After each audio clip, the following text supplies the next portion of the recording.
Hey there, thank you for tuning in to this episode of Bandwidth Coast to Coast. Here's the truth about our current time, or any time since our species has become sapiens.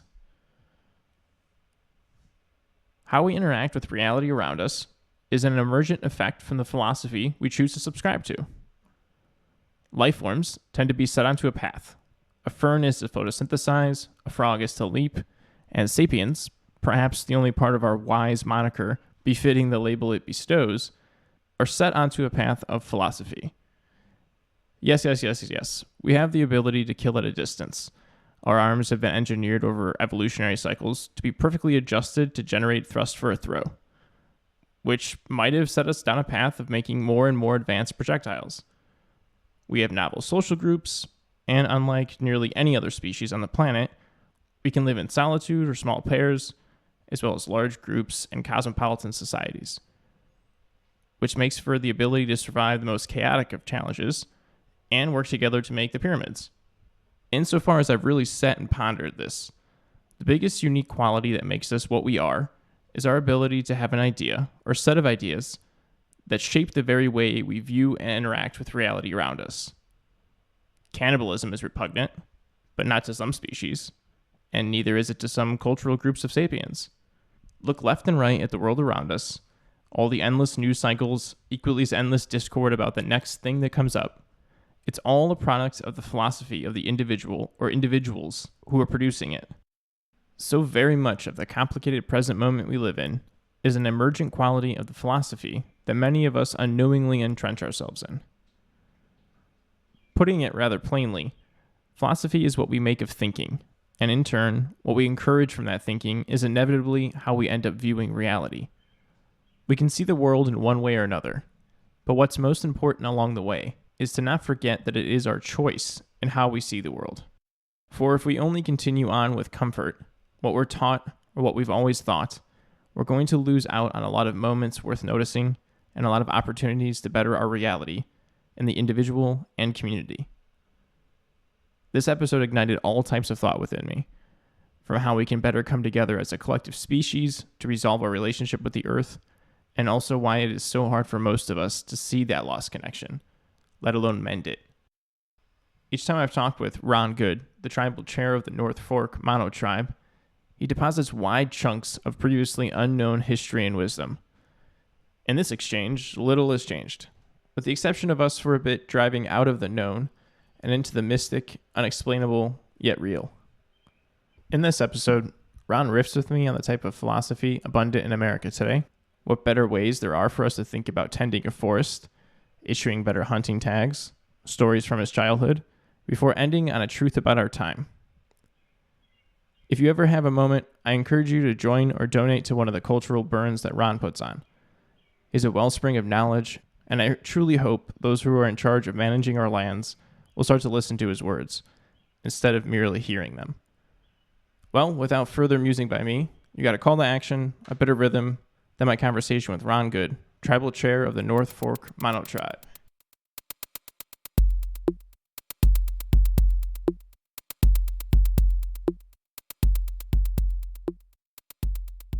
Real quick before the episode starts, if you'd like to listen to us on your streaming platform of choice, sign up for a mailing list to be the first to know about episode drops, or ask questions to upcoming guests, please follow us at bandwidthpodcast.com. And of course, if you like what you hear, follow, comment, or subscribe to the pod, however it is that this is getting to your ears.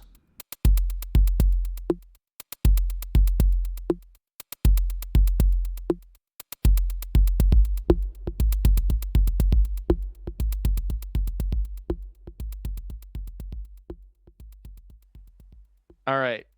Ron, thank you again for taking the time. I'm really excited to talk to you. It's been a couple months and some time has passed and all of that. So actually, right after I recorded yours well before I launched the podcast. And I started doing it after I started recording a couple episodes, is asking guests a question to start the interview. So I'm going to ask it to you. And it's, what do you like to do that makes you happy? Talk to people. Yeah. Well, then I'm happy that I'm able to talk to you because it makes me quite happy. That's great. Have you talked to anybody that's you've particularly enjoyed recently? Pretty much everybody every day. I mean, I've got 2 or 3 interviews or presentations. Uh, I'm doing a lot of work right now planning for our upcoming burn. And so I'm online or on telephone or, talking to people all over the state and some of them out of state. So we have 3 colleges that are four colleges that might come, but 3: UC Davis, UC Berkeley, and Montana State University, and Arizona State, and maybe Monterey Institute. But those would be the 4 or 5 that are being represented. That's great. Is it students or volunteers? They're all volunteers. They're students and professors. And so we have a whole 4-day weekend set up. Montana's coming for all 4. Davis will be there for 3. And then the others will be there for 1 or 2 days. But hey, it's fine. And then I have a number of tribes. I'm keeping my numbers down to around 50 this year, 60 at the most. And whereas last year I had over 100. So just even 60's too much, but it's hard to keep, some people who really want to come, Yeah. but we are experiencing great weather, meaning that it's raining and snowing every day. So that's what we've been looking for. And so, we have to welcome it. Yeah. On the other hand, I could have to cancel. Yeah. That's great. So You that's get all what right. you wish for. Yeah, that's all right. Okay. That's the whole idea is when you're burning to bring the water back. So if you get in the water, shut up. I like that. Yeah. How big is the burn? Like how many acres? We're cultural burning, so it can be anywhere from 3 to 10 acres each time we burn. Never more than that. Sometimes we do a small broadcast burn, and most of the time it's clearing and brushing and taking care of cultural resources. So sawberries, redbud, elderberries, gooseberry, coffeeberry. What else is there? Manzanita. Just whatever different resources that are out there that need to be cleaned up and manicured and burned so that they can come back. Then the oaks, all the oaks and the trees, the pines. So it's not just the shrubbery, but a little bit of everything. That's great. And over the years you get a lot of then, even technically we've been in drought out here for 2 or 3 years now. They won't claim it that way because it's all politics. Of course. But we haven't had the water supply that we need, and so we still have a number of oaks and pines dying on us. And so you got to take them down and you got to clean them up. You can't leave them. That's what they do out in the forest. You just leave it. Used to be, even in the forest, they offered people to go out and get wood, and you could. Lots of people would have their side businesses as wood, sell 10, 15, 20 cords. And you get 50 people doing that, all over 3 or 4 counties. You're doing a lot of cleanup. Right. But yeah, they close a lot of roads down, and then they don't really offer any of that up. And you can go out and get a couple of cords here and there, and they don't make it easy and accessible. So of course, then when a wildfire comes, then look out. because, Yeah. you know, You have a lot of dry timber just waiting for it. there's your mess that you haven't touched. Right. And yet it's supposed to be public land. So, you know, Yeah. It's frustrating. It's yeah, frustrating. public not welcome, but oh, yeah, it's public land. Yeah. Public just the name. Uh they changed, is it just by closing the roads? Is that mostly what they did? Or they also Oh, changed like yeah. the You know, incentives to take it out? yeah, because you need to get access into areas that, haven't been touched. But that's, of course, they're part of their whole deal. They don't want to have to take care of anything and put any money into taking care of roads. The only time they take care of roads is when there's a wildfire, because then they get paid for it. So they'll go in and grade them and gravel them. So after there's been a major fire, that, hey man, all right, got a good road now.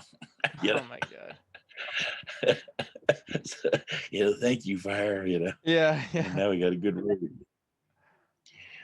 That's always looking at what the good is that came out of something. Oh yeah, you got to, right?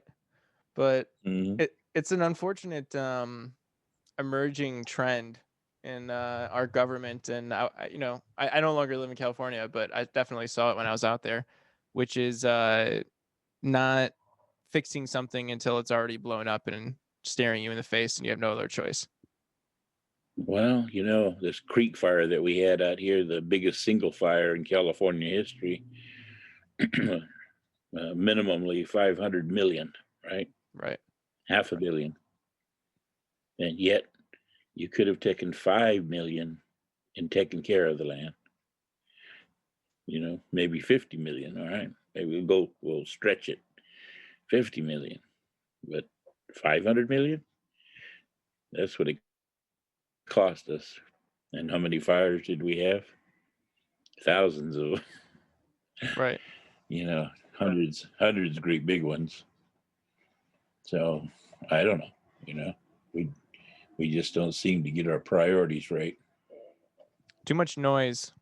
Too much noise, and I've been thinking about this a lot. Um, Not enough of a tie to anything anymore, really, other than, I mean, it feels like our culture doesn't have a tie to the land, but I mean, that's like such a very easy thing to say. I feel like we're losing a tie to each No, other, and we're losing a tie to everything. there's no connectedness, Yes. you know, and which then means responsibility. If you don't have a connectedness to something, you don't feel responsible for it, Hmm. you know. And it's just too many people I talk to all the time. They go, "Oh, we went out and we were driving by these meadows, and oh my God, it's so beautiful to see them." And it's like, what meadow did you see that was beautiful? Hmm. Every meadow that I've seen, they're all dying and not being cared for. They're less than 10% of what they used to look like. A 300-acre meadow is now 30 acres. A 300 be 3,000 acres. Right. You used to be able to drive 20 miles and be connected with meadows. Now you got to go 20 miles to see the next meadow. I don't know, but it's just like, even those who work out there, they just go to work. They don't see nothing. You can ask them questions about what you see and what you observe, and it's, well, I don't know. I just work, come back, go do my thing, and come back. It's like, how sad. But It, that's the connectedness that we're all lost. Whether you work out there, or whether you visit out there, or you play out there, you know. yeah, tunnel. It's like tunnel visioned, but it's almost as if we've traded connectedness to present moments, to just always being connected to the moment that's encroaching or coming next. Mhm. You know. Well, it's kind of like our playgrounds, though. All our playgrounds, whether it's for the kindergartners, or whether it's high schoolers, or whether it's community, who fixes the playgrounds? Hmm. Somebody does, but not the people that go to play there, right? That's a good And point. so, as long as the thing will work, fine. If it don't work, well, then don't play on it. It, I mean, are. And then whose responsibility is it to fix where you want to play? But it's the same thing when we talked earlier, and you're talking about the water, and you talk about the habitat, and you talk about taking care of things out there. You talk to the irrigation districts, and oh, we're not concerned about the upper watershed because it's too unstable, and the people that manage the upper watersheds, they don't know what they're doing. So why should we put any money back into it? Why? Where do you think your water comes from? Yeah. All that money that you're making, downstream and down in the valley, but you don't want to fix the upper watershed. So there's no money goes into it. Fish and Wildlife put out $61 million, and they got 2 meadows that they worked on. Two, they aren't even done yet. $61 million, and you got no accounting of where your money went, and that was one agency. There's 8 others supplying money. What for? What? It's a blind leading the I blind. don't know. Yeah, they don't even Yeah, know. They'll be able to give you a lot of reasons as to what they're doing, but not a lot of I don't know, proof in the pudding, I suppose. I think it goes back though to what pretty you much. said. I feel like it goes back to what you said though, because I think a lot of those people that are populating those agencies and those offices of government are people that are tunnel visioned, like you said. Like even if they work out there, they don't really understand or have a connection or sense of history to know that these 2 meadows that we're uh, restoring actually should be much larger and a part of a much larger network of them. And this beauty we're restoring is a lot more vibrant than what we're allowing us to think is the status quo that we're trying to bring back. Yeah, I try to work on grants. And you start reading the grant, and as soon as you start reading it, the people who wrote this had never been out there. You know, they don't know what's out there. They don't know why. They got in their mind what they want your money, to do for them. Not what you're supposed to be doing out there, what you want to do out there to take care of the land. Is what when your project you have, if you're going to restore meadows, how is that going to affect the downstream water users? If you're restoring a meadow, how's that going to affect the salmon? Oh, if you're doing a burn, as an indigenous tribal member, how's that going to affect Western science? How is that going to be compatible with Western scientists? I don't know. I don't care. you know Yeah. what the heck? I don't see them out here doing anything. They're not burning. They're not fixing meadows. You know. But no, that's what you gotta comply with if you're gonna write a grant. You know. Yeah. Bunch of They, rulers. they don't know what we're doing. They don't understand what we're doing out there. So where's the connectedness? Comes Yeah. back to that. Yeah.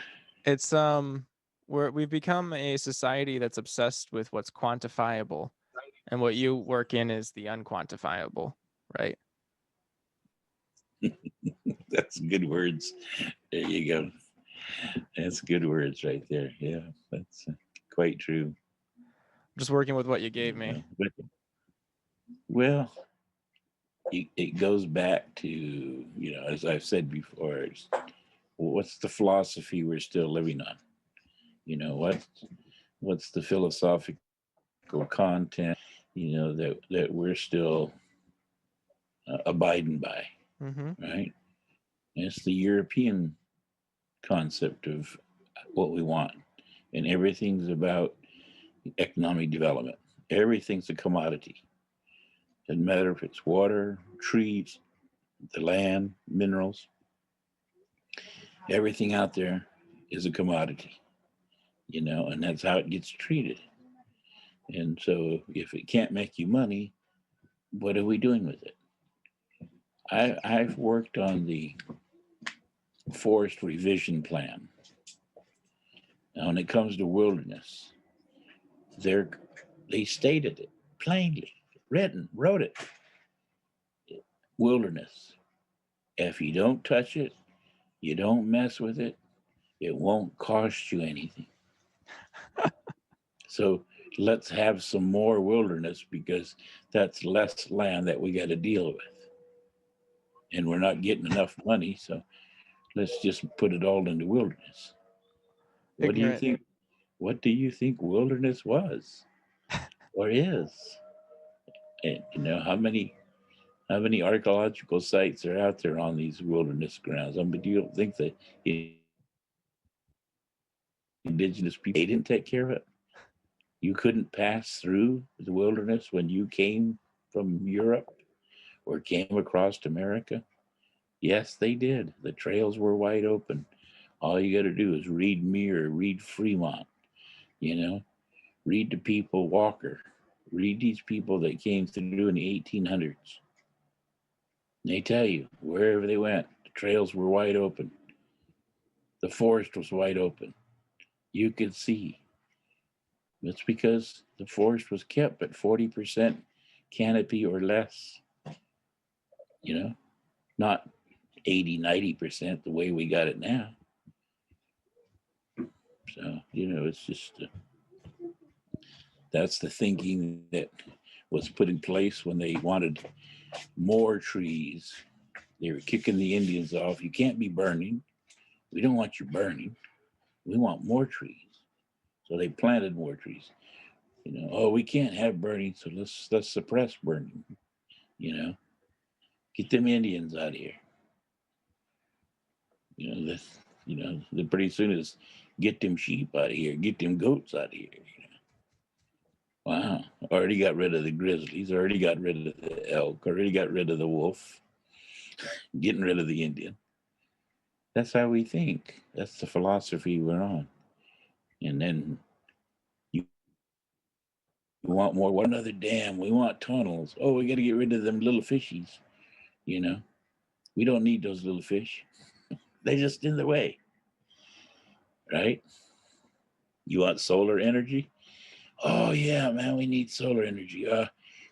What do we need those rare plants for? What do we need to worry about Indian sites? What do we need to worry about, habitat? So it's a rare fox. So it's a rare what? We don't care. Put solar in, you know. That's the way we go. We just go down that same old road, and then if you or me or whomever starts yelling environment, oh, they're environmentalists. Oh, they're conservationists. Oh, they don't know what's good for the country. Again, what philosophy are we living by? We're not living by a sustainable world. We're not living, to make sure and ensure that this is a better place for our grandchildren's grandchildren. We're living for the now. I want my wallet fat.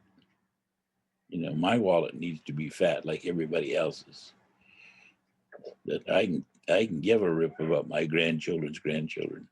So there's no world here. Too bad they can go go live on Venus or Mars. You know, that's the philosophy we live by. So Yeah, it's rather unfortunate. I obsess about philosophy, so I appreciate any philosophical riff you want to go down. But no, I mean it's unfortunate, but I think that the age that I always think of is decadence. Like everything is just overwhelming. Like we always just want more, and it has to be quantifiable and sellable and packaged in a product. And I just want to press a button or rip a package and have it to me. And it's unfortunate because I don't think it makes us any happier. In fact, I think it makes us more anxious and less fulfilled. And the unfortunate thing of it is that the solution that we're sold for it is more of what we already have. That's only making us less happy. Yuval Noah Harari is this historian and philosopher, and he wrote this book Sapiens. And one of the points he makes in it early in it is essentially how prehistory Homo sapiens, prehistory humans, prehistory us were much happier and less anxious and spent most of their time in leisure. And actually, the amount of time we work now is more than any time. And we're less healthy because of it, both mentally and physically. Um, and it's unfortunate, and I hope that I think you're right on the button. I couldn't tell you that I agree with you any more than I could, because it is our philosophy. We're enslaved by an idea, and the idea is that everything should be packaged and sold, and it only perpetuates itself because the solution to it is the problem already that it's causing, right? Well, you can't say that any better. But again, it comes back to the 1% that runs our country. Hmm. Our world. One 1%, you know, but they have all the voice. They have all the say. And they have control of the rope, the strings. The rest of us don't. So Yeah, I think that I agree with you. I do. I think the biggest I maybe I don't think I'm an optimist, actually. I really don't. I tend to think about too many dark things to be all that hopeful, to be truly honest. But I do have a lot of faith in this, and that's the world is incredibly fragile. The system in which that we are built upon, of this decadence or everything now, is incredibly unstable. The bill is coming incredibly due, incredibly quick, and it's gonna have to get changed. I worry about it being changed rather violently, if we're all things being equal and true. But I think in the faith that I have in it is that it is a tiny amount of people that are controlling everything, and it can get changed because the majority of people can change it. The fear that I have is the fact that it's so complicated, the system that's built, and what needs to change is so much that it's an overwhelming amount for anybody to really take in and understand, and then figure out a new solution to change it. Because the way you described an individual who's detached enough and disconnected to maybe go into these large landscapes that are very awe-inspiring, and in that sense are truly beautiful, but be blind to the history of mule deer and antelope and these giant grizzlies that used to live there, and inheritance, and what that would mean for what the ecosystem would look like, and instead are just punching in and punching out and going home and kind of living almost in a different reality because of what social media brings us. um so the amount of information and things that need to change concerns me, but it is 1%, and I think it's possible to get overhauled in a way, but I think it has to start with a philosophy, and I think that's where it actually has to change. I think there's a lot of people in America recognizing that. Um, Maybe they don't know how to make the change, or maybe they don't know, you know, what it's supposed to be like as far as environment. You Yes. know, there is a reality that says that we really can't go back 150 years ago, in part because we've allowed people to build and live anywhere. But, on the other hand, these major fires and wildfires that have come through, they take out home after home. When you go up there in the mountains, and you know people that have moved up there have no sense of protection, Yes. because they moved up there for the ambiance. They moved up there to have, be able to have their friends come in and they can say, look at my beautiful big, sugar pine growing in my by my kitchen window, and look at the beautiful cedar growing out of my deck, and you know, I doubt they oh, even know the tree names, to be honest. oh yeah, well, maybe not, but there they are. And then when a wildfire comes, like, oh, there, look, that's where my house once been. Well, I'm glad you enjoyed it for 30 years, because at some point in time, you knew this was going to happen, Yeah. That so that's why I say it doesn't philosophy matter. too. Yeah. It doesn't matter if you're in the forest or if you live below a dam, right? If you've lived on the rich, fertile soil below the dam and you've farmed and it's been the perfect place, it is until the dam finally broke. Right. And then there you ended up out there in the ocean. All of a sudden, it wasn't such a perfect place, but that's the perfect place you chose. So you knew what was going to happen when it happened. Uh, I don't know. To me, I don't have a whole lot of sympathy for them. I feel bad that they lose their home or lose their property, but if this is, I'm coming from people that lived here for 8 to 10,000 years. We didn't survive. Our people thrived, and thrived because we took care of the land and any resource. So we have 200 resources, 95 food resources. They aren't all ripe at the same time. They are not all plentiful every year. You have to know, how to harvest so that when your crop is plentiful, it's plentiful for 2 or 3 years. It may go dry for 5 years. You may not have that crop for 5 years, but you have other crops. And then you work on those until you can get those back up. And that's how you plan and you look forward to what you're able to live for the next 5 years, 10 years.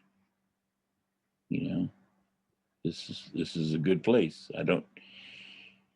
There's so many archaeologists, anthropologists who try to study what the Indians did, and well, these people were nomads. They moved around, or these people were, when it became hot, they went up to where it was cooler, and this is what they say about my people all the time. And then when they come to interview, they put these words into the older people's mouths, Oh, when it sure is hot down here. I bet in the summertime you all went up there where it was cooler. Oh, I guess so. That'd be a lot nicer than here. But the reality is, come summertime, you got very important resources that you got to go further down in the valley to gather, or right there where you're living in the foothills. Some of your family went up higher there. Some of your family went clear over the mountain to trade with other Indians. But a good portion of your family stayed right there. You know, they just talked about how nice it would be to go up maybe on a weekend or two. They didn't have cars. They didn't have horses. So, and yet you had to be able to harvest these plants and these food items and all these things, and they were at every different elevation. To those are the things that are studied and reported on, and how these early researchers recorded all this stuff, and then that's what gets studied by kids in colleges today because they don't know any better. They come out to where we project and they write up a report, and you read things that are 100 years old. in their reports. It's like you have no clue how we lived and why we lived. You have no clue why we thrived for 10,000 years. And you, as a society, have only been here for 400 at best, and in some 50. Well, how long did Rome last? It didn't last much longer than that, you know. So you're right. This it may come to a time here when this country's going to go down, but something will come out of it. It always does. I mean, We may not. yeah, You and me, you and me may not come out of it, but something will come out of it because it always does. it does. Exactly. Empires always transform. Yeah, they do. Yeah. And Uh, this one will too. yeah, it already has a few times. I think I can make a strong argument for.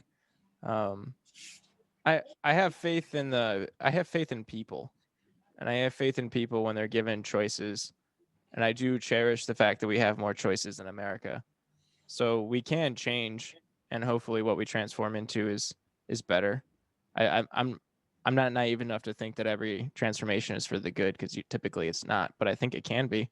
I think perhaps the paradox of our time being the fact that you have more information to understand, and I mean, almost any time in the past 100 years, I would say the past several years have been the best time to understand that the history books are all wrong on your people, for example, because we're able to have conversations like this, and more individual knowledge is getting into the ether, so we're able to understand more and have access to more information, but we also have too much to sift through. So I have hope. But to your point though about people buying houses for their vistas and whatnot, and lacking some sympathy for them, I actually completely agree. I'm a big fan of coyotes, which I've mentioned to you, I think, at once. And I had a story recently where somebody was telling me about their dog getting killed by coyotes. And I was like, oh, that's awful. I'm sorry. What happened? And then, as through the course of the conversation, I went from being sympathetic to not having much sympathy, and I had to bite my tongue. But the long story short, this dog they had was older and had like some issue with going to the bathroom, so I had to pee a lot. So they built a doggy door, and they live in the foothills in San Diego, and they built this doggy door so the dog can go in and out. In the middle of the night, they were woken to the dog screeching, and they went running outside for it. Turns out the dog went outside in the middle of the night, and a coyote got it. And I had to bite my tongue from saying, like, the coyote didn't kill your dog. You kind of killed your dog, because you let your dog going out in the middle of the night without keeping track of them. And you live somewhere where there's coyotes everywhere. So what were you thinking? And that's why I really like your points about philosophy, because a lot of what I'm trying to do with this, and a lot of what I really do with my free time when I have it, is thinking about what's a new way of thinking about the world. Accepting the fact that you know we can go through whatever the world is going to change going forward. It can happen through force, or it can happen through a genuine change in individuals, and I think that's really the only means of things that happen. So you know I don't know if we're going to be able to go backwards to how things were 200 years ago, but if we have enough people that care about what it's going to be like in the next 2000 years, perhaps we can have a real change. And one being an acceptance of the fact that coyotes are around us, and they serve an incredibly big role, even more so since we don't have foxes and wolves and things like that. They're kind of filling a lot of other niches and needs. But that's just one example, or tending to. I mean, I have to thank you again for talking to me last time, because I was already kind of noticing the overgrowth, but now you gave me new eyes. And even now that I'm back in the Midwest and I'm going through hikes here, I'm looking through forests, and I'm constantly questioning, what is this supposed to look like? Because I guarantee you it's not what it looks like now. Like I went in the Dunes National Park here in northern Indiana not that long ago, and I was walking through it, and I kept thinking, like, there's so much brush, there's so much undergrowth, the canopy is high. This is a mixed prairie and marshland. Like, what was this like before? Because I guarantee it wasn't this. So if there's more people that have these kind of questioning thoughts, like ones that you're stirring in me, Perhaps we have a different type of outlook onto nature because nature isn't supposed to be left alone. And especially now when it needs so much help. Well, that's a good point because no matter how religious you are, if you go back to your Bible, then people were placed everywhere. And not only people, but all the different kinds of animals. Those that grazed on the brush and those that grazed on the trees and you know, so they were all placed there as part of that environment. And once you start removing things, it's kind of like having a wagon wheel and you start removing spokes, you begin to weaken that wagon wheel.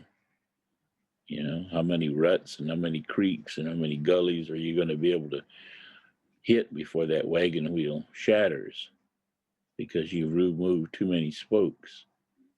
And that's how we are. And what we've done as people is we begin to remove things because we think we can manage.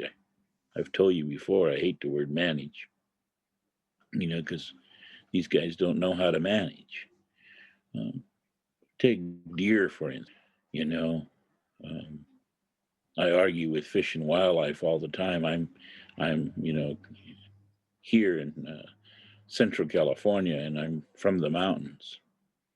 And when I was a kid in the 50s and 60s, shoot, even the 70s, when I first came home from the military, then you could take a ride up in the mountains, and you would have to stop for deer herds, and there might be 50 in the deer herd, and you might see 20 deer herds on your drive. Now you can't see 20 deer, but I was impressed this year because I've been out on the land all summer, and so I'm starting to see 4 to 6 deer, young females, older ones, bucks and females, in little small herds everywhere. I was so impressed with the deer that are finally coming back. But when we come back to the managing agency, what we've been doing all these years, I raise deer. I have my own fallow deer we raise. So a lot, besides what I thought I knew about deer. But the hierarchy of it all is that you have to have the alpha buck. You have to have the number one buck. You can't be killing him. Like what we do with Fish and Wildlife, the hunter, he doesn't go out there to eat. I know I got buddies everywhere that are hunters. They don't hunt to eat. Oh, when they get a kill and they pass the meat out, they give it away to all their friends. They're nice. Nice thing to do. But if they were going to hunt to eat, they wouldn't give it away. They might give a piece away or two here and there, but they wouldn't be just sharing it all because they're out there for the hunt. They're not out there for the kill. They don't want the meat per se. And kill the number one buck, what are you leaving? A yearling, you're leaving a 2-year old, a 3-year old, a 4-year old. You're not leaving the bigger bucks to take care of the herds. And so pretty soon your deer are getting smaller, your deer are getting less. And we even kill females. You kill the hunt for the females, they're still nursing their babies. They're in the middle of nursing their babies. They have their babies in the summertime. They're hunting females in August and September. Then they start hunting bucks when they're rutting in October. It's like we have no clue how to manage, you know. And you say that you want to, as a fish and wildlife, you know how to manage. They don't know nothing about managing deer, but they think they do. You know, I don't know. I've never heard that before. It's simple and it makes a lot of sense about if you kill the large buck, you're killing, the best genes in one hand and also the best physical presence to make them keep the herd safe. And that's interesting. I haven't heard that before. Um, if I gave you a magic Well, wand and I he said you can. get to change the way that deer is managed, what would you change? My How would you older do it? my older bucks can live to be 20, 20. and they're still breeding, and they breed as many as 20 does. You know, so think about that. That's how many babies, over 20 years. That's 400 minimum that they're going to affect. One buck, one herd. Wow. What's fish and You know, wildlife? What's I mean, most bucks when they're in hunting, aren't they usually like 7 or 8? I didn't even know they can live to be that long. Is this mule well, deer, by the way, or what deer is this? that, that's a pretty old deer if you got a 7 and 8 year old deer, because he's made it that far without getting shot. No, there's old pictures of these old stags that have been around for 15, 16 years. Wow. You know, great big antlers on them. Yeah, some people have them. I've seen them. What You know, um what would you do if you were being a bit of a realist and you said hunting has to still exist in some capacity? What would you change? What rules of the game would you change? Let them live longer or different ones well, or yeah, not as many tags? there's no reason for you to be killing the older ones. There's no reason for that. If you're going to hunt for the meat, and a 3, 4 year old be just fine. There's nothing wrong with that. You get plenty of meat, tastes good. He's a nice kill. You know, Probably change some of the different times when you could be killing too, because our bucks, they breed between September or early October and February. February is probably too late. They can breed in February. In early September, early October, they're just coming out of the rut, so that's kind of fresh. You get into mid October to mid January, that's your prime time. And what you got to understand too is that breeding isn't done at one time. You know, you gotta you might have 2 or 3 does in heat at the same time. And you're spending all your energy trying to chase that one down. It's like having girls, and you got 3 or 4 girlfriends. Or you spend all your energy trying to get one, let alone all three. Well, they not much difference, and so they have to wait until that one comes into heat again. And they do. They'll come into heat 2 or 3 times. We have does that get missed because they just were never in heat at the right time when that buck was available. You know, Too many at one time. Given all the right circumstances, he'd have no problem taking care of the herd. That's the way it is out there in the wild. It's even worse. While a buck may have a bunch of, and then if he's got several does, a young buck might come along and try to weed one off. Well, that works too. But I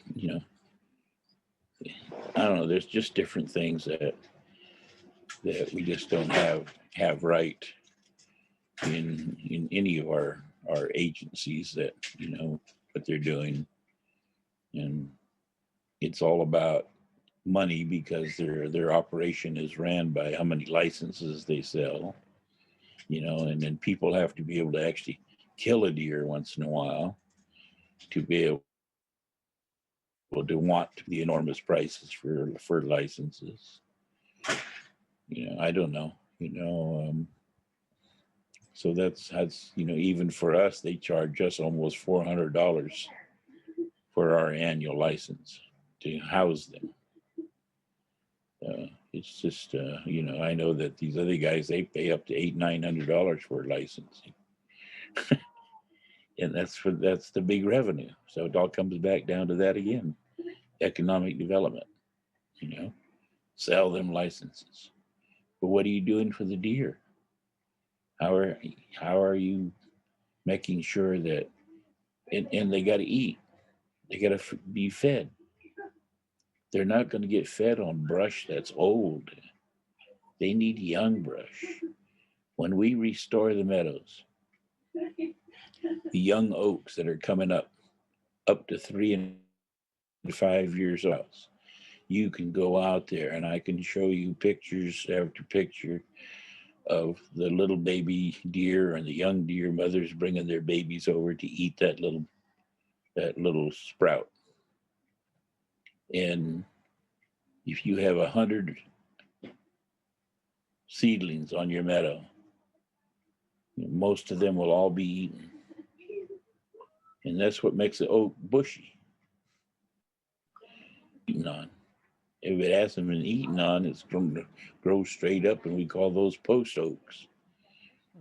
Post oaks because they grow straight up, and they made posts out of them, and gates and things like that.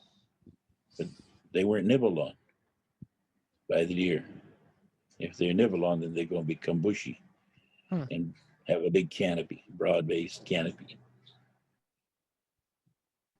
For the process, you know. But if you got the deer out there and you're not burning, you don't have fresh vegetation coming back, then how are you feeding them? What are they eating? So, I can't get people to agencies to do cultural burns under the oaks. You have thousands and thousands of oak trees, maybe millions. Most of them don't produce any acorns, because they don't have fire. They haven't had fire. So how are you feeding the species, the wildlife? And everything eats an acorn. Turkeys eat acorns, woodpeckers, blue jays, sapsuckers, squirrels, chipmunks, deer, bear, pig. On what? A handful of acorns? I mean, every place I go, I ask every single agency, show me your list of the species that habitat your forest or your park or this area. They can they can't give me a list. They can give me a list of their endangered species and their threatened species or their rare species. They can do that, but they can't give me a list of everything that's out there. And they can't tell me what they eat. I say, okay, you got 200 acorn trees. You got 200 oaks. How many of those 200 oaks are producing acorn? And of those that are producing acorn, how much acorn? Right? 100 pounds, 25 pounds, 400 pounds? How much is that tree producing? And how often? Then you hit some crazy Western scientist. Oh, that acorn takes 2 years for that acorn to grow. Yeah. And yet that tree produces acorn every single year. Give me a break. It's not that hard to figure out. I don't know. There's so much to what we're not doing. Yeah, and it's the philosophy again, right? The philosophy Exactly. is looking for solutions. Well, looking for problems and finding solutions as opposed to Well, accepting that everything is what it is and you might as well keep it in motion. that's part of the problem, though, John. You don't want to find too big of a problem because you might find the solution, and then you got to do something about it. And that's what they don't want. They don't want to have to do something about it. So it's better we don't have the answer, and let's not even ask the question. Heaven forbid. Then we can treat it like a wilderness. If we don't do nothing with it, don't bother it, it won't cost us anything. So why do we want to know what kind of animals live out here in our forest or in our parks or in our counties? We don't want to know that. My answer to that is because we've inherited it, and what else is there to do? We could slap a price tag on it and we could keep going on as business as usual, but insofar as I see it, we keep doing that for much longer and there's not going to be much left to stack a price tag on it that doesn't look like it's wrapped in cellophane. Pretty much. I'm glad you're very cheeky with agencies though, because Cheeky, that's a good word there. They really frustrate me. I still spend time with them. Don't know why. oh, because you're fighting the good fight. And you're wise enough to know it needs to be fought in so many intricate levels. I'm not sure if I'm wise enough or not. Are you familiar with Socrates at all? No. Okay. So he's an ancient Greek guy and he's a philosopher. And That's someone asks problem him number once. one. I appreciate that. But he has this one parable, and the parable goes like this. And someone says, "What is wisdom?" And his answer is, "All I know is that I know nothing." And I think the truth is the further that you understand something, the further that you understand what you don't understand. And I mean, I'm anything. I'm even short of a amateur in anything natural related, but I know enough to know that I know nothing. And you, who knows, has the depth of intricate systems in the way that I would say it. Someone said that nature is self-perpetuating life systems, and I think what you enter into the fold is that, well, people have been here for long enough that we've entered that, and it's self-perpetuating in a lot of ways because we make sure that it thrives around us. And if nature or just life around us thrives, then we can thrive. And I think that that's a wisdom that has a depth to understand that in if the life around you is teeming, you're teeming with endless new knowledge that you do not know. That's right on point. You know, Sir Charles, he he's a pretty good environmentalist, and he's been around the world talking to indigenous people. But that was one of his points was that you know you must first restore nature's economy before you can restore humankind economy. Because that's, like I said when we started this conversation, the Euro American, when they got here, what did they find? They found everything that they were hoping for. And so they reap it, rape it, and take from it. They never gave back, and they still haven't given back.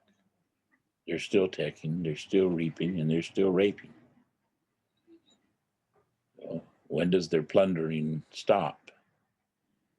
And when do they start thinking in terms of the next 1,000 years? I don't know. Americans, we just say, well, maybe one day they'll all move to Mars. I don't know. Maybe they'll all pack up and leave, and we won't have to worry about them no more. Well, I'm That's a staying good thought. around. Oh man, we can ship off the people that don't care. Oh, I'm with you you there. didn't either. You left. You left. You went to Montana. Wherever you uh no, went. Montana would be fun, but yeah, I think a lot about the next 2,000 years. So I study a lot of the past 1,000 years of European history because I've climbed out of it with this thought, and that is Europe, first off, is arrogant. And I think that has to be the first thing that gets brought into the conversation. If you're a European, you have inherited an awfully arrogant and ignorant society. And I would have to say it starts with the fact that Europe is not a continent. It's kind of asinine that we tell ourselves that lie because continents should be easy to distinct. And if we have to be constantly arguing about where the line of Europe falls, I think it's awfully asinine, especially considering the fact that almost every single European invention and idea comes from Asia and comes over. Even the printing press was, had a 50 years before was thriving in a different means in China. So we were awfully arrogant. Um, and I think with that comes with the last 2,000 years really comes from you have a geography and a culture of friction and constantly fighting, and what that creates is this constant anxiety that we don't even realize we have, that we have to constantly be worrying about who's coming over the hill next. And for human history, like, yeah, sure, that has definitely happened, but I think Europeans are the startling ones in history, and that's part of the reason why they have, created such awesome militaries, is because they fought each other all the time until all of a sudden they found a reason not to fight each other anymore, and that's because they found a lot of people that were easy to conquer. Um, so that kind of is so latent in our thought and in our inheritance and in our ability to even look forward, that we're constantly thinking of things in that manner, when the reality is that the variety and diversity of people across the globe before Europeans came and reaped and raped was quite vast. And while sure Europe had wildlife that was quite tenuous to it, and a fauna and flora of which they would be constantly tending to, but it reacted to them doing that, where in North America that wasn't the case. And there's, if you read, like I've read a few examples of people who had first contact of Europeans to the Americas, and they talk about how wolves weren't as aggressive as they were expecting, that they were much more curious to their campfires and things like that. And how one of them, the one that always struck me, is this guy said that the wolf got so close to him, he stabbed him just to see if he could and if the wolf would let him. And then he felt bad because it was so easy. And yeah, and just the abundance of life and the difference of culture that they walked into is so startling. Exactly what I was going to tell you. You know, that they found us easy to conquer, which they never actually did, but they found it easy to fight with us in a sense because we let them in. Right. We let them come here. We invited them into our homes, and we still are. Yes. You know, it's not that we're not leery of them. It's not that we don't trust them, but it's not our nature to keep you out. You know, There's enough here for all of us.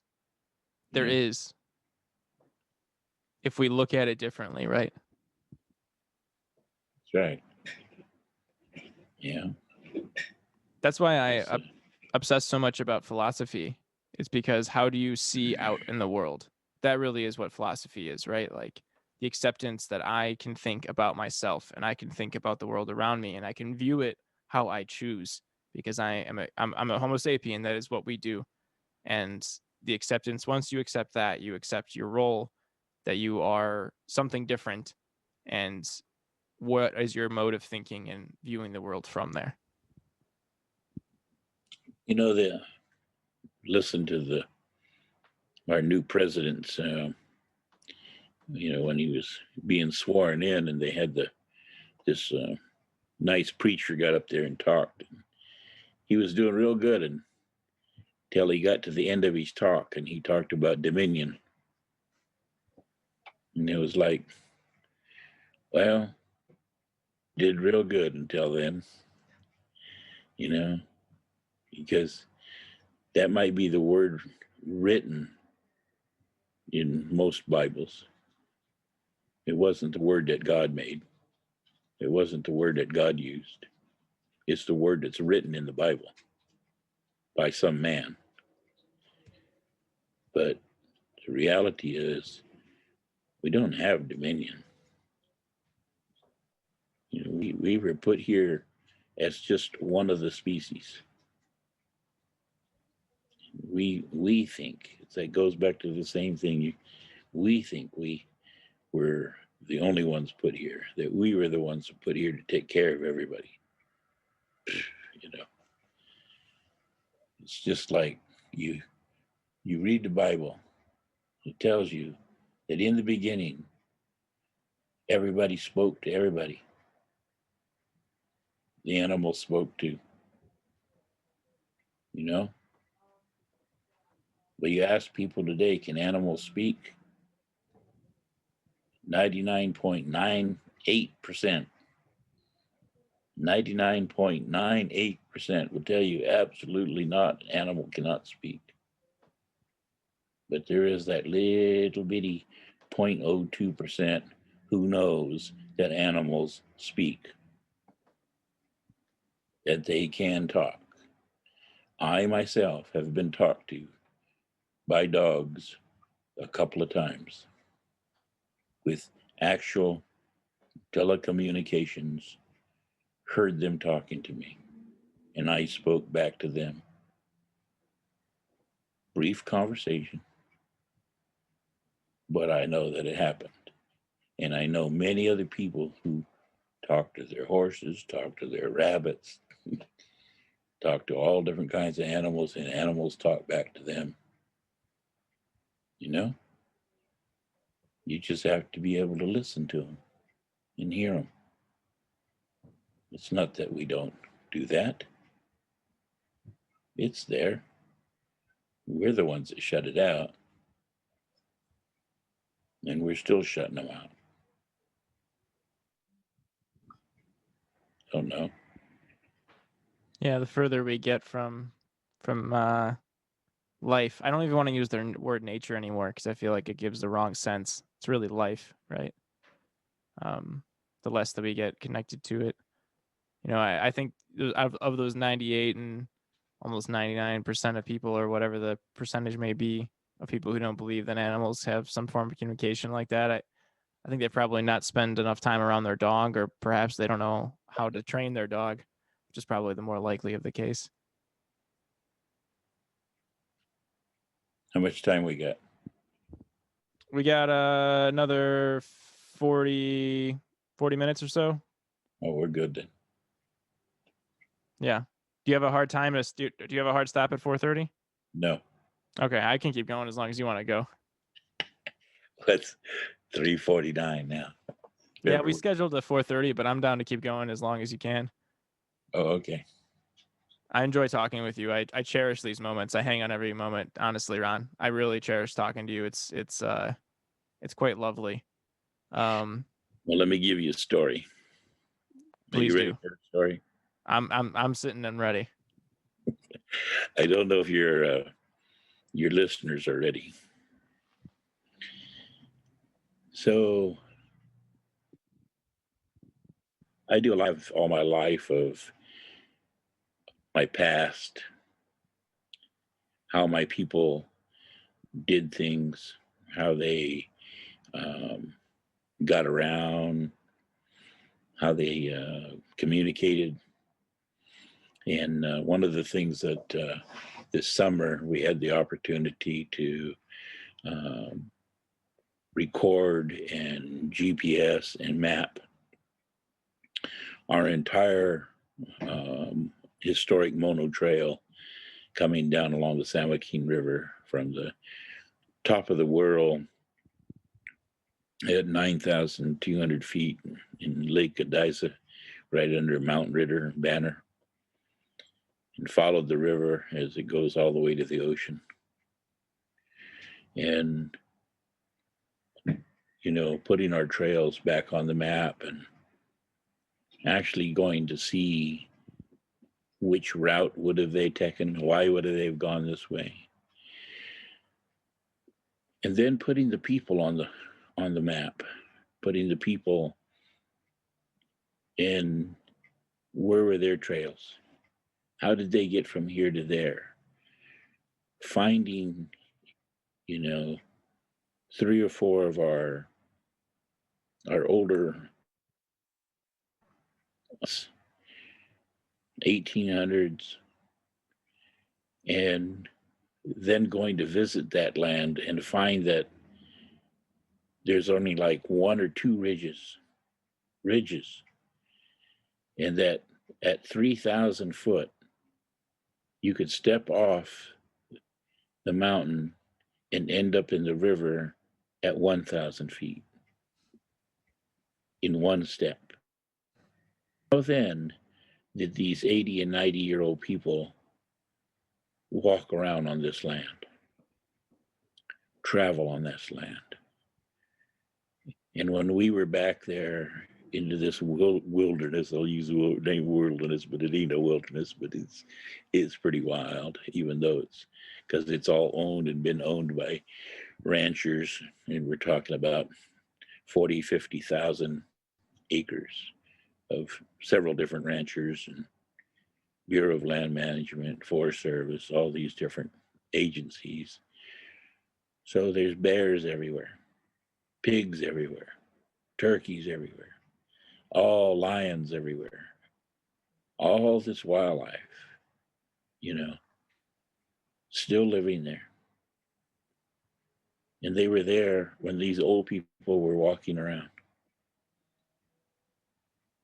Today, I wouldn't want to walk around out there.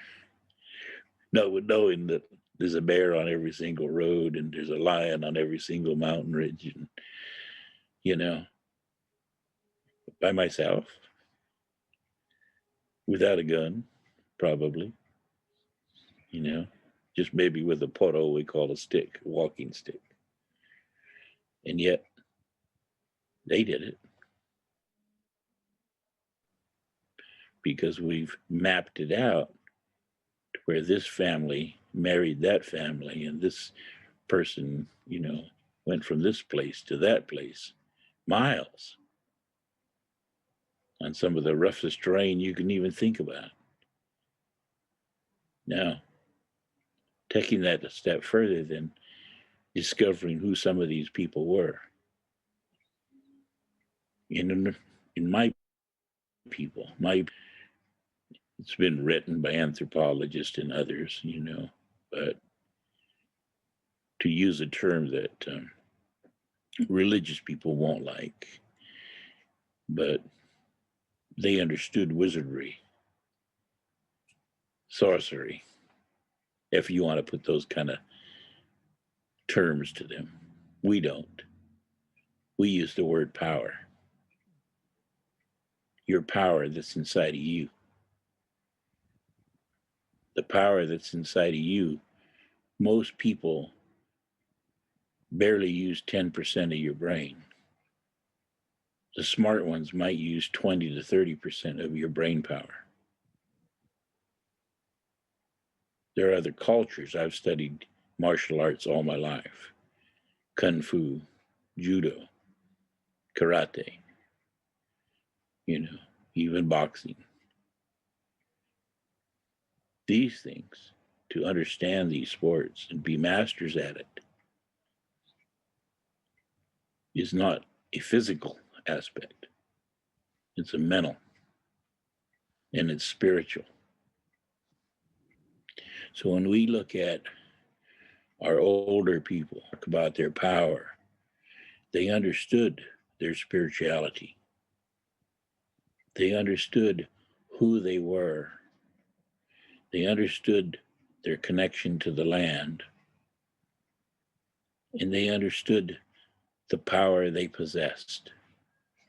They understood how to throw their power and knock you down 20, 30 feet away, or make you sick, or come into your dream and make you sick, or heal you. So these are the things that they could do. Then this story goes to where one of these people, who later on life, she moved out of the wilderness a little closer into the village areas, remarried, and she had a connection to rattlesnakes. Her name was, her given name was Captain Waspy. She had a real name, English name, but she lived with rattlesnakes. Some people say she had 8, 10 rattlesnakes. But when she traveled with 2. One went ahead of her and one came behind her. So one day, my father gave me this story before he passed away. And he said he was outside and his great big rattlesnake came and was in the yard. So he went to get his shovel and he was going to kill it. And my mother came out and my mother said, "What are you doing?" And he said, "Oh, there's a rattlesnake out here. I'm going to kill it." She said, "No, you wait." So she came out. My mother was a few years older than my father, like 15. She came out and she went over in front of the rattlesnake, bent over the rattlesnake, and began to talk to the rattlesnake, never uttering a word, but speaking to it mentally. And my dad watched. This is his story. And that the snake and my mother moved their heads back and forth for several minutes. And then my mother stood up and told my father, "This is Captain Waspy's snake. Captain Waspy is coming. She lived 2 miles up on the ridge. She wants to go across the river to Auberry, 11 miles away from North Fork. And she wants to see Mrs. Riley. She needs medicine. So my father, get ready. You're going to take us over there in the car." Pretty soon, here comes Captain Waspy walking up the trail. They get in the car. Over the river they go. They get over to the other side and they go to this another old lady's place. And my mother tells my father, "Stay in the car or stay out by the car. Don't come in." He saw them go in the door and then they went toward the back room. That's the last he saw of them for a while. Then pretty soon they came back out. Then my mother said, "Okay, let's go now." So he got back in the car. Captain Waspy got back in the car.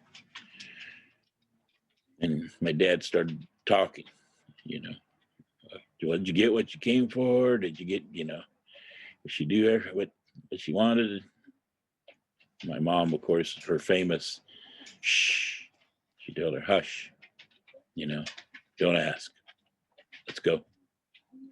Your job is to drive us back home." He said, "Back across the river?" "Well, that's where home is at." "Okay." So back across the river they went, hardly uttering a word, not much conversation.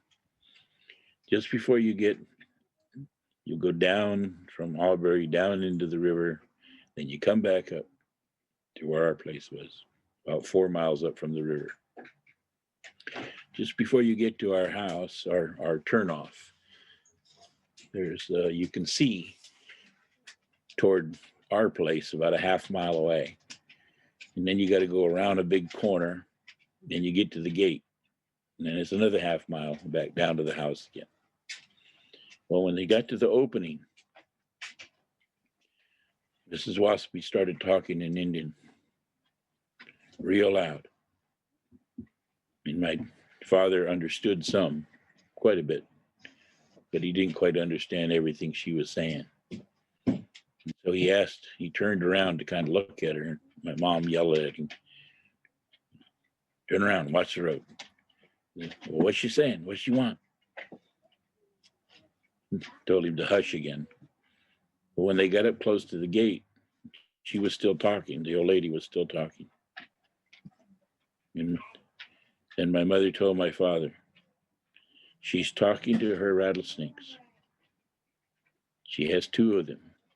She's telling them to get going, be ready when she gets there."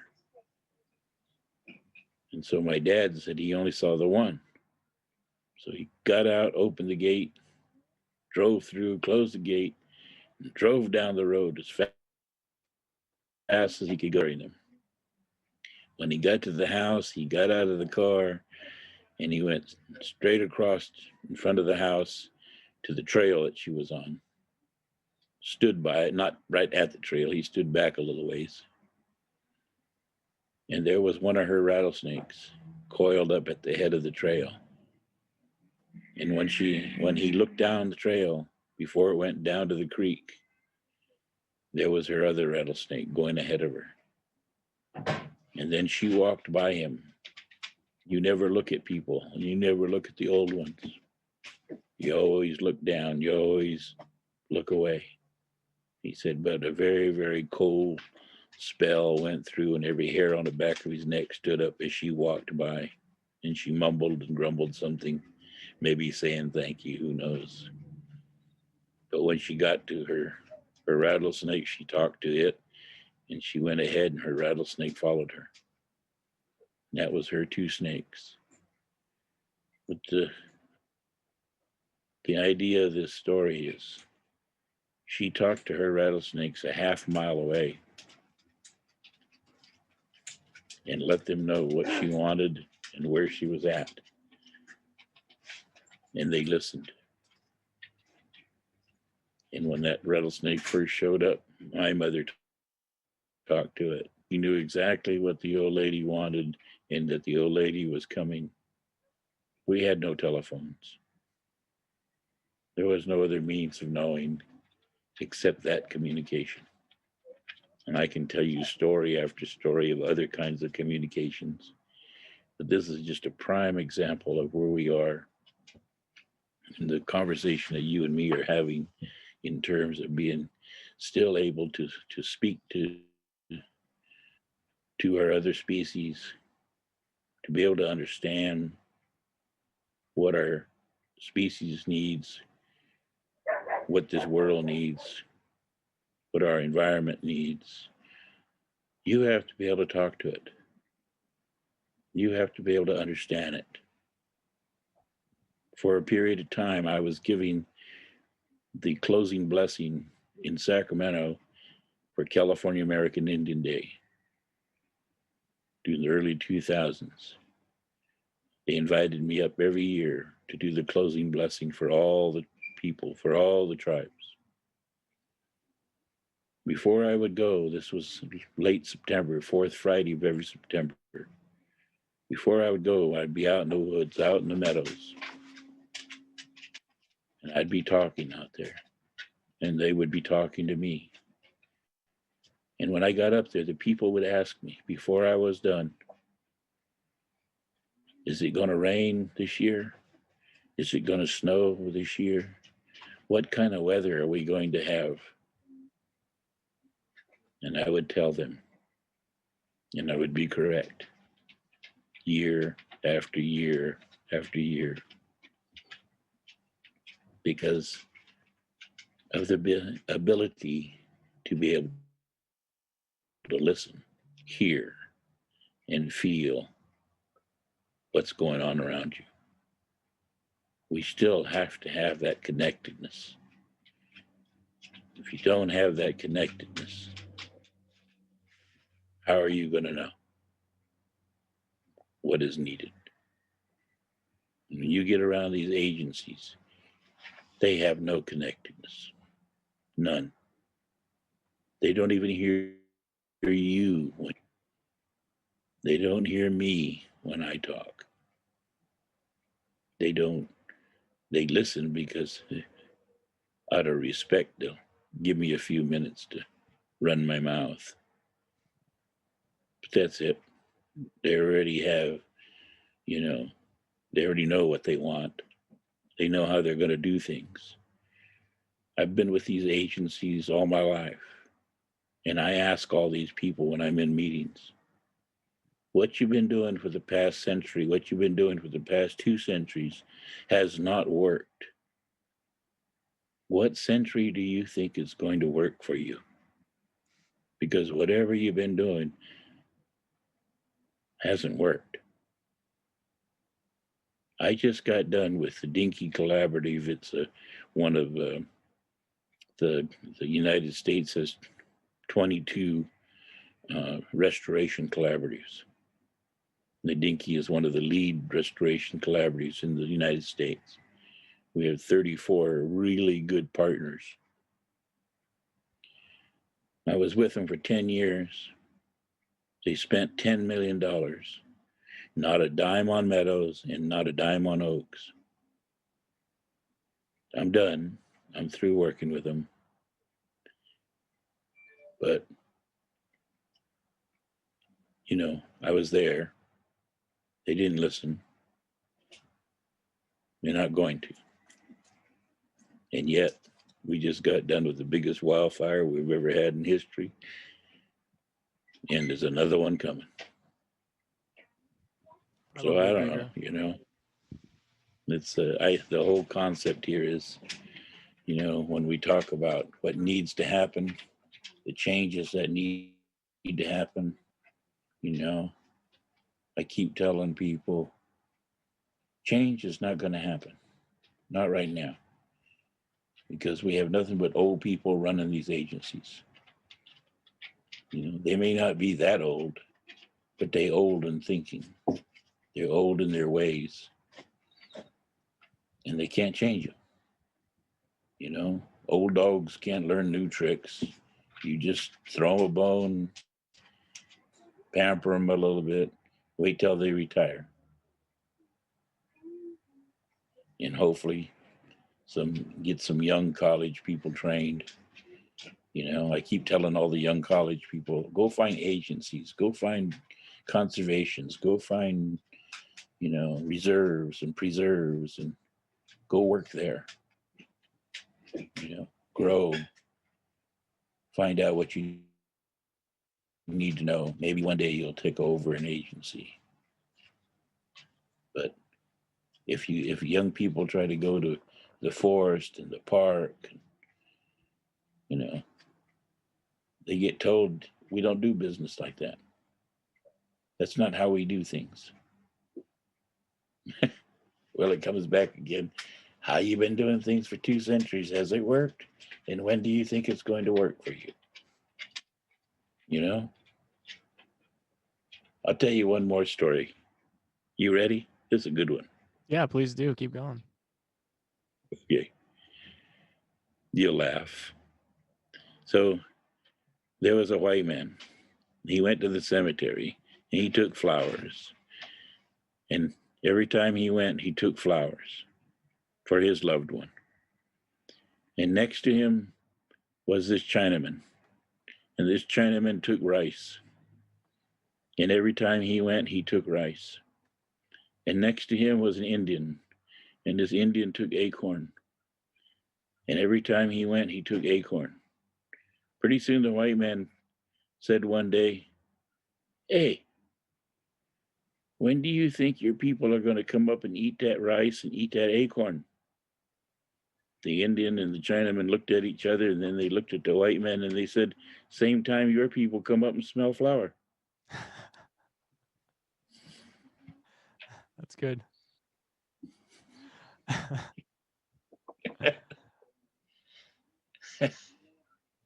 You know? I like that. The arrogance of what's obvious. Right. I appreciate all of that stories. How did your father was your father shocked by that when he saw it? No, No. grew up that way. Yeah. He grew up that way. He understood the ways. I grew up that way. I understand the ways. That's very fascinating. It's unquantifiable as well. So it's probably labeled as mystic, but that's doesn't mean it doesn't serve a Well, very good purpose. early, right? You can put whatever kind of terminology you want on them. That doesn't mean anything. Can I throw you a Yeah. definition of God and see how you react to it? Good luck. Would you define or what would you find issue with this if I defined God as a love supreme? As a what? You cracked up. God defining God as a love supreme, the most supreme love.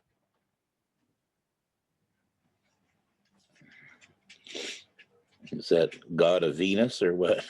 The connected and universal oneness of all things is connected through love, a higher level or higher order of love. I would say, why not? But you You're got too to easy going. understand that. No, not actually. Because as a spiritual being, he is everything. We as spiritual beings are everything. Do you understand that? I think I we do. have one spirit. Okay, so in the Indian world, in our mythology, we have the eagle on one side and the coyote on the other.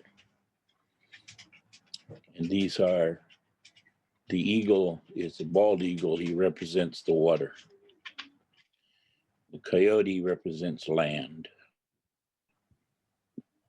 The eagle in water is wet, and the coyote with land is dry. There are many other species, many others who come under these two. Golden eagle is with coyote. He's on the land. So, and then under them sits owl and bear. Owl is a spiritual being, and bear is spiritual but a healer. So when we look at bear and woman, I'm a stone carver.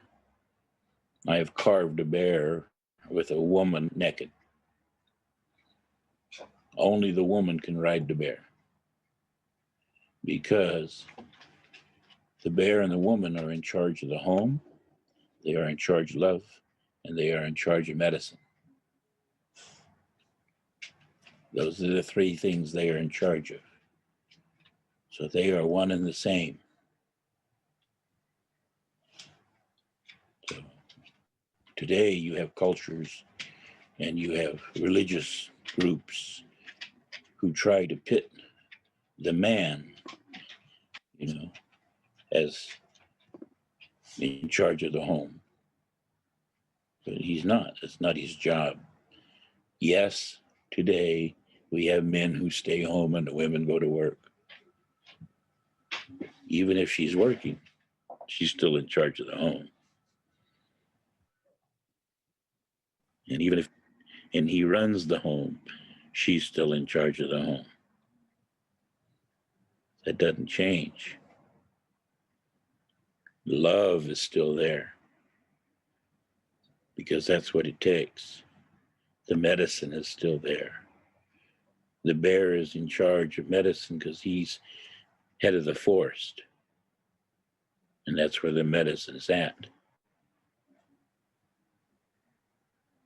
So the owl over here, him being the spiritual being, my mother was an owl woman. And owls come to her and would tell her about when somebody's dying and when somebody's sick and when somebody died.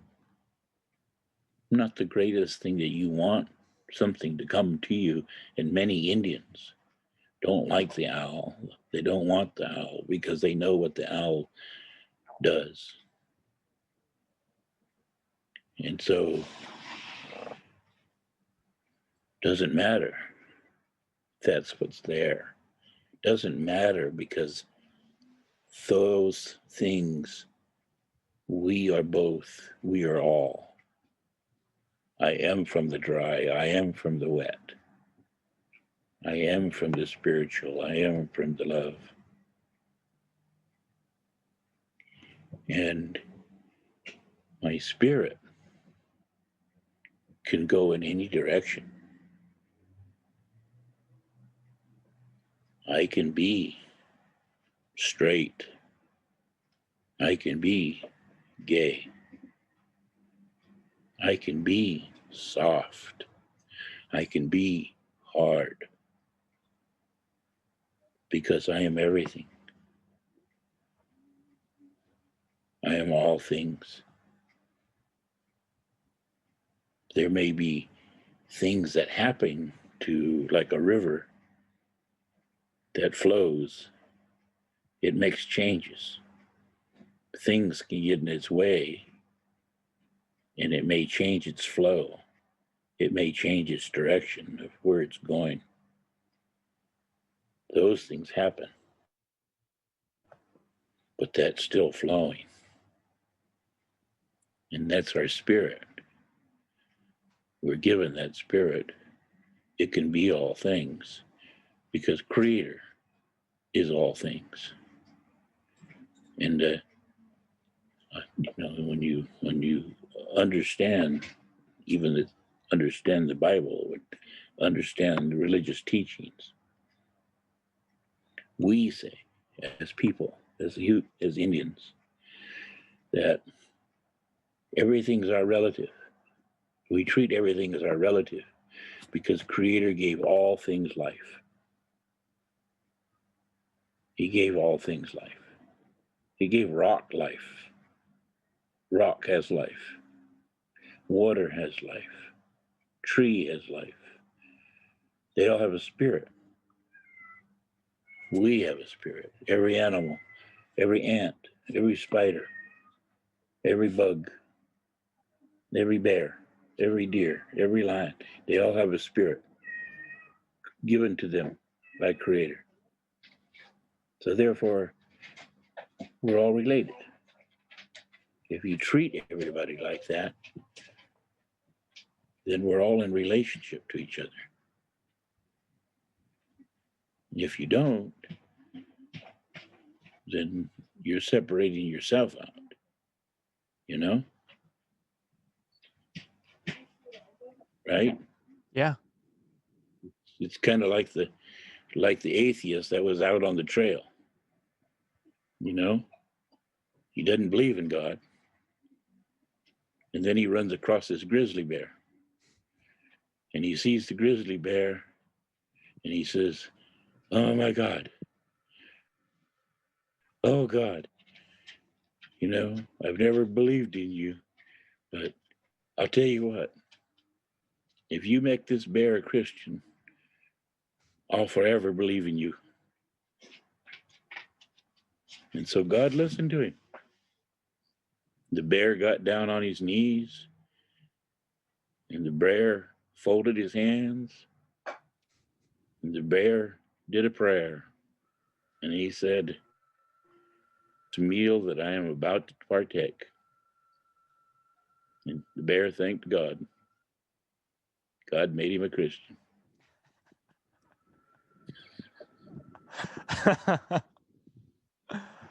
I like that a lot. Thank you. Thank you. That's my answer to your question. I love it. I'm going to be thinking about that until the next time we talk because I'm going to rope you into this again. Thank you so much. I really appreciate it.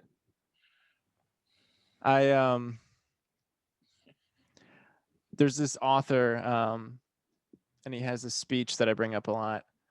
It's called "This Is Water," and there's a part in it that's similar to what you just said, and I think it speaks to a greater truth about our time.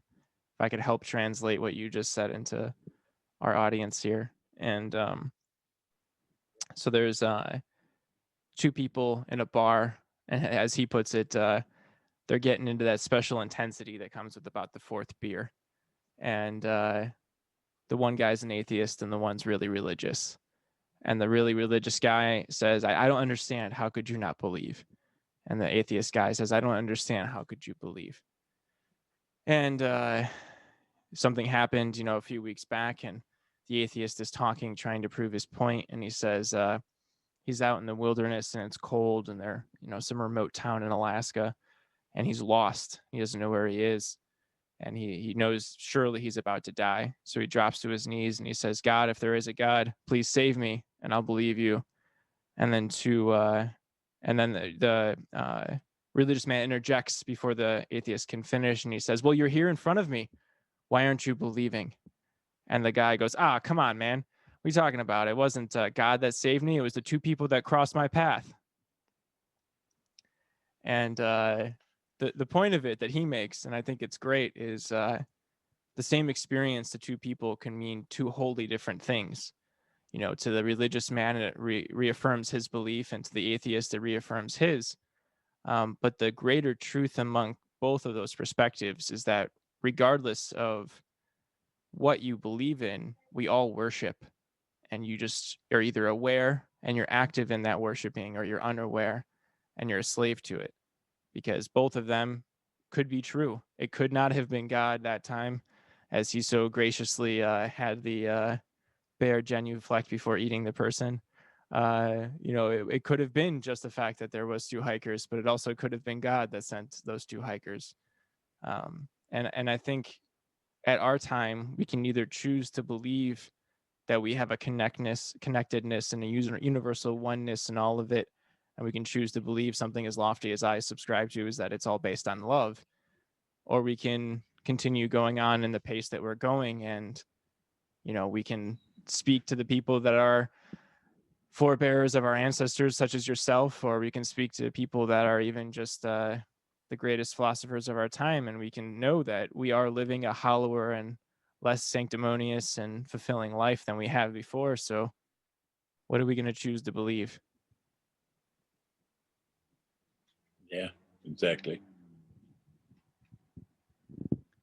All right. All right. Well, we can stop there. I appreciate it.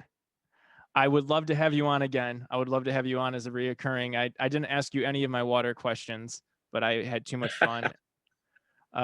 So we can save that for next time if you would grace me with some more time. Is there anything else? I want to pause it and just thank you again before I let you go. But is there anything before I stop the recording? No, we're good. You're good. I love talking to you. I appreciate you taking the time. Thanks, Ron. All right.